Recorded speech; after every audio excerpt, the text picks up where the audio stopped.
You know, there's a new show coming out called The Paper. And it's obviously the follow-up we've talked about on the show before. It's the follow-up to The Office. It's imagining that the same documentary crew that went and filmed for years at that paper company in Scranton, the Dunder Mifflin, this same documentary crew is now documenting the struggles of a little local town newspaper. And it's called The Paper. The trailer was okay. The clip they released for it was pretty good. I got really concerned when they made the announcement that they decided to drop the entire season at once. That to me tells me you don't have a lot of confidence in it. But two really big things have just happened because I believe The Paper comes out today. I love that picture we just had up where all the cast is looking in different directions. That's kind of representative, isn't it? It's great. So two significantly positive things have happened for The Paper. Number one, it got renewed for season 2 before they dropped season 1. This from Deadline. The Paper renewed for season 2 ahead of The Office Offshoots premiere episode. Again, I love that they brought Oscar Look, back. they're all looking in different directions. I love that they brought back Oscar. Anyway, it says, a day before The Paper is set to release in its first season on Peacock, The Office spinoff has been picked up for a second season.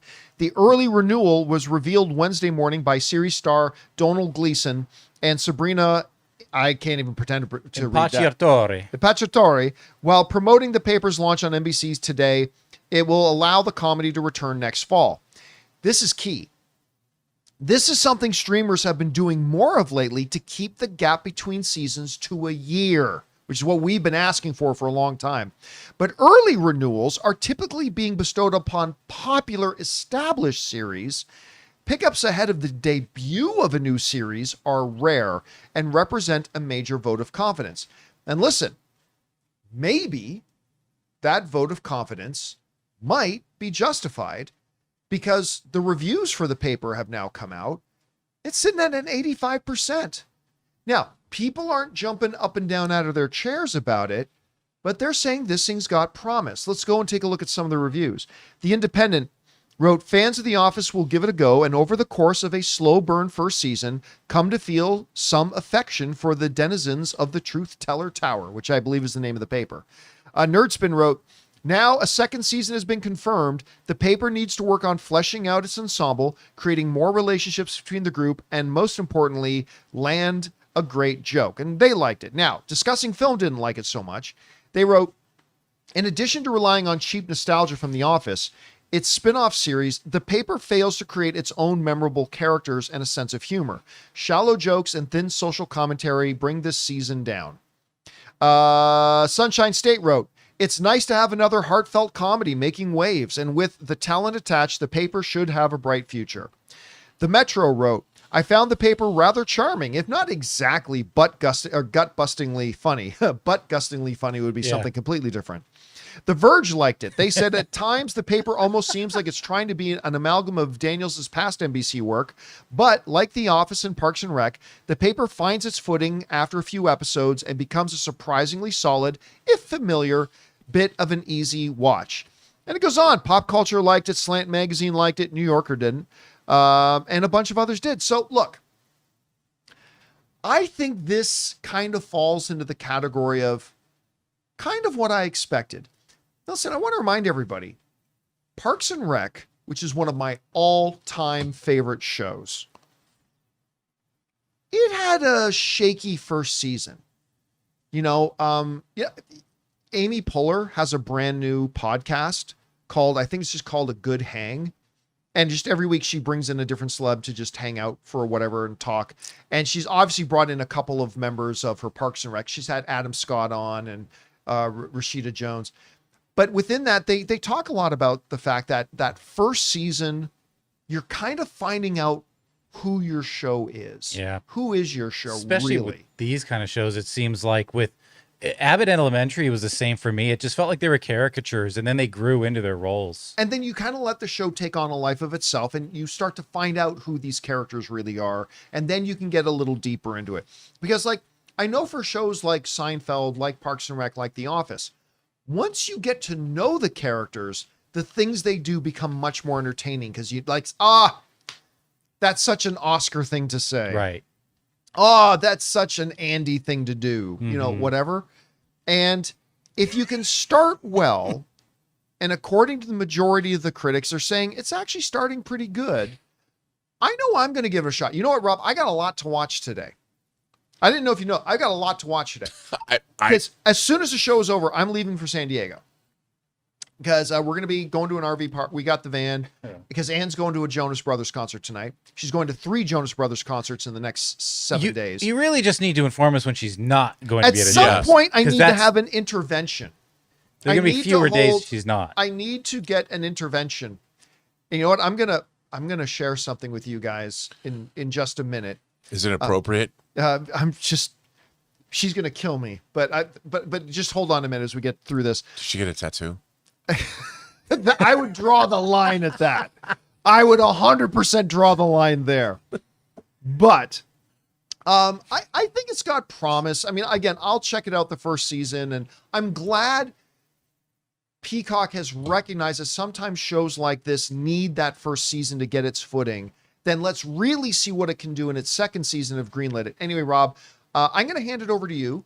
You give your thoughts on all this, and I'm going to run and grab something as you're doing it. Okay, well, as everyone knows, yes, I was an Office virgin. Thanks for that. Couldn't duck underneath the lens. So I was an Office virgin, and we were actually going to do a podcast called The Office Virgin. And I had seen some of the British Office, but not much of it because I'm not a sitcom guy. I can explain why, but I won't get into that. So I had not seen The Office, and then I'd watched the first 2 episodes of The Office. And I liked it. I thought it was really really good. I mean, it was really funny. I really liked the way it was done. It was great. So I love the premise of this show, that it's the same documentary crew. You have a character coming over. The idea, I think, one of the things about this show that I think is great is the idea of local newspapers. Like I grew up Mercer Island, Washington, had the Mercer Island Reporter, the Seattle Weekly, the LA Weekly here. I like local papers. I mean, and seeing something about this, I think they can really do something about journalism in the United States in addition to being funny. So I think it's probably going to be a great show. So there I am extemporaneously going on about a show I haven't seen, based on another show I really haven't seen. So I hope I've illuminated you in some way. There you go. All right. So the Jonas issue. It's now an issue. It's not, well, yeah, it's been an issue for a couple of years now, Rob. Between but you guys? It's now an issue. So my wife, this time around, actually made signs to hold up at the Jonas Brothers, starting with Ann Young. She's the guitarist. By the way, I might have a low-key crush on her. She's the guitarist for DNCE and for the Jonas Brothers. Anyway, Jinju guitar pick. At one of the previous concerts Ann went to, Jinju gave Ann and her friend Kat one of her guitar picks. Wow. So they wanted it again. She also made the sign, "Joe, take my phone." To which I had to ask, what's with the bananas? And now apparently that's a Jonas Brothers fandom thing. I don't know what it is, but something to do with bananas. Now, there's more. She didn't just make those signs. This one's fine. This one's fine. Louder, louder, or loud, louder, loudest. But then there's this one, Rob. I'm not an insecure guy.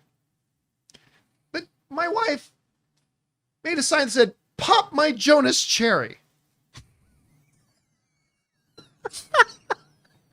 What does that even mean? Now, one might think, hey, John, you might want to talk to your wife. Now, so the "Pop my Jonas cherry" sign, my wife specifically made for our friend, creator and producer of Designing Hollywood, Martika Imbara. Ah, okay. She is going to the Jonas concert with Ann tonight, Of course she is. and she has never been to a Jonas Brothers concert. Wow. So my wife Ann thought it would be fun to make a sign for her Pop my Jonas. I'm just happy she's going somewhere tonight, and I don't have any phone calls from her going, "Where's the next episode of Designing Hollywood?" And I'm like, "Well, we just put it up. A great one, by the way. A great one. The costume designer of American Primeval, Nice. who is delightful, by the way." Yes. So Jonas cherries will be popped, and yeah. Bananas will be eaten. And bananas apparently will be eaten. So, well, for me, that's a great night. Anyway, guys, Potassium, vitamin C. Come on. question is for you. Very healthy. What do you think about the reviews and the second season renewal for The Paper? I'm planning on watching tonight, and I got a lot to watch tonight. I got Thursday Night Football is back. Peacemaker is tonight. Dexter's finale is out tonight. I think and now you're I gotta just watch rationalizing. The You're just trying to make yourself feel better when you know what's going to go down at this concert tonight. You just don't want to put it out of your mind. Oh, there's nothing going on at the concert tonight. Anyway, whatever you guys think, jump down to the comments section below and let us know your thoughts. That's right. It's NFL. The NFL kicks off the tonight. season debut. Yeah. I get to watch the Dallas Cowboys get their asses kicked by the Philadelphia Eagles. It's going to be a great night. Anytime the Cowboys lose, it's a great It's day. a great day. How about them Cowboys? Hey guys, thanks so much for watching this video. Make sure you like the video, leave a comment, and subscribe to our channel. And don't forget, we have a daily podcast called the John Campea Show podcast, available on Apple Podcasts, Spotify, or your favorite podcasting app of choice. Go and subscribe to it today so it'll be there when you need it.